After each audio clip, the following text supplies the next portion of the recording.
Hey guys, welcome to the Lil Bubba Podcast. This is episode 4, and I am joined here with our curb trainer, Karl. He's been our trainer for many years. Tell him about yourself, Karl. I'm basically from Liverpool, England, so I've got a bit of an accent going on here. I've been teaching the training academy here for about 6 years now. Really enjoy teaching people from all over the nation. We get a lot of variety of people in, people finishing one career, going on to a new one. We have young people coming in, and it's for me, it's great to mix with these people and set them off on the new adventure and the new business. Nice, nice. So, during that training class, you give them a comprehensive overview of our entire curbing system. Yeah. What equipment do you train them on? We train them on all aspects of curbing. So basically, we start them off in the classroom. We talk about all the chemicals, the mixing, how we actually make it, ratios, and lots of tips that we give in real world applications. They got more information than they need. They'll come outside and we start using the trencher, the Viper. We show them how to prep. We talk them about irrigation. We talk them about any cable under the ground. Lots of things that you would only learn in the real world, what to say to the customer, conversations to have with the customer, so that you don't have any problems going forward with the process of doing your installation. Talk to us a little bit about the Viper. What's the purpose of it? Okay, so you go to a lawn, and it might have some really in Florida here we have what's called Floritam, which is a thick grass, which is basically like a weed, and it knits into itself. You can't lay curb on top of that because it's too thick and spongy, so you have to cut that away. Sometimes if it's a bahia or a very soft grass or not much grass there, depending on the quality of the lawn, you might get away with just a weed whacker. But most of the time, the Viper gives you a 9-inch trench. So you would basically speak to the customer, find out exactly where that curb's going, make sure there's no confusion. You mark that down with some landscape spray. You then would cut a track with that. Very easy to use. You just walk backwards and the machine does it for itself. And then you tidy up the mess, rake it out and blow it into the yard or collect it into trash bags. But then you've got a nice 9-inch wide swath that's nice and level. You've got no weeds in there. And then when you actually lay the curb, it means it's going to be easier for the operator, the installer, to travel over the top of it without getting caught with weeds. Nice. So you start out the training with, like you said, you have the classroom, you show them the chemicals. Yeah. And then when you take them outside, the first thing you do is the Viper to show them how to lay Yes. that trench, and Yes. you give them kind of that process you just told Yes. me. Yes. What do you do next? Well, then we take them over to the training area. We split the groups, the whole class into groups, and then everybody gets a full 2 days of hands-on in real world scenarios. I start off with them nice and slow, so they basically get the ingredients and the order that things are put in correctly, because that's most where people fail, or they forget when they get away from the training. They might not curb for a month, they might not curb for even longer, and then they forget and go in and get the process wrong.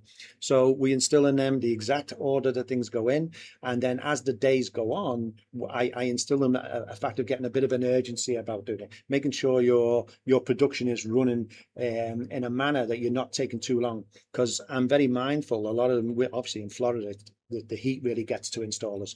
So if you don't get yourself a process and get the people who are on that job on the same page of getting them mixed down in a certain amount of time without stretching it, it's not going to go into the afternoon, because then fatigue sets in, and then your quality goes down and whatever. So we try to give it as real world as we can. Got it. Got it. Nice. And tell us a little bit about the concrete mixer. I know you show them how to do the mix, how to operate the mixer. Yeah. Can you walk us through a little bit of that process? Well, we have the traditional mixer, which is basically once the mix is done, you pull it down by handle, and then the one we have now is the hydraulic one, which the Titan is absolutely fantastic because it automatically tips it out, and that takes a lot of fatigue out of it. And you can do a bigger mix in that.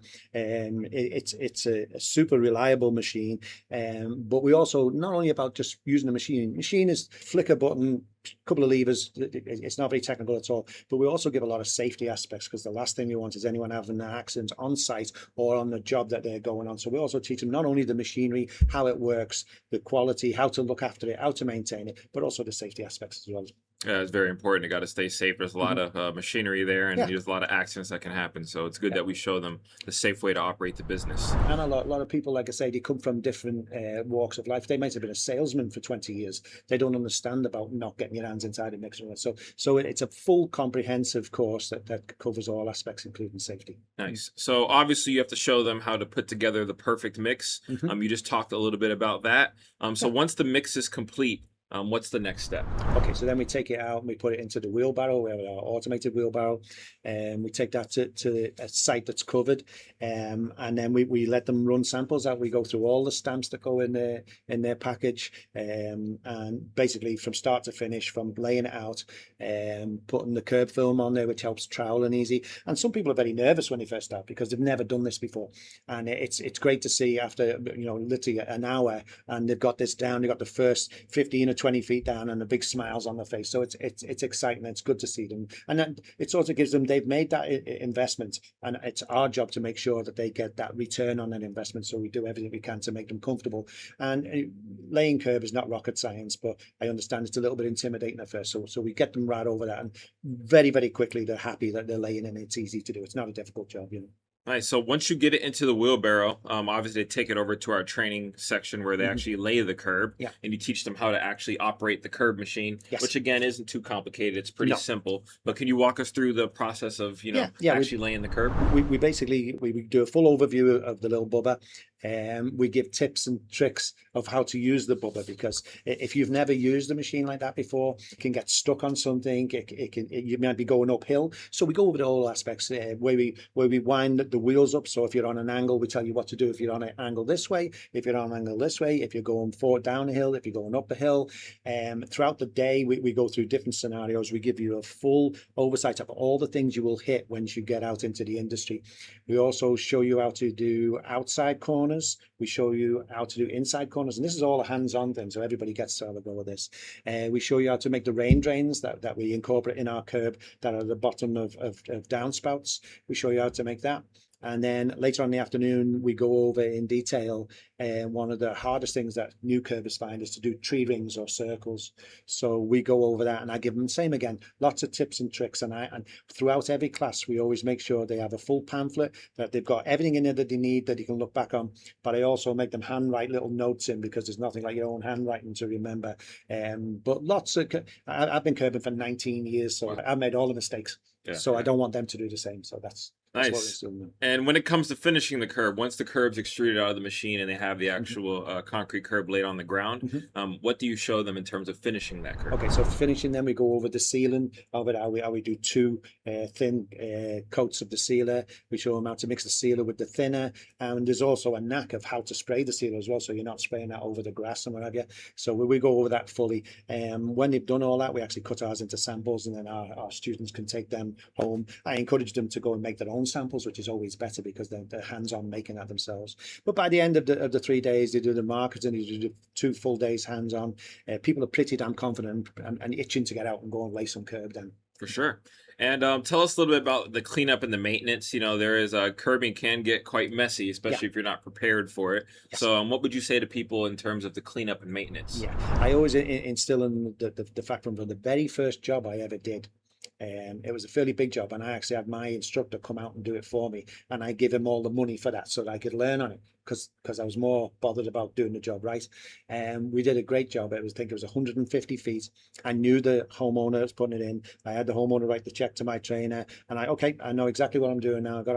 I got a phone call that night from the guy who said, "Karl, your guys did a great job. We're over the moon with the curb, but we've got a problem." So was my very first job. I'm like, what's the problem?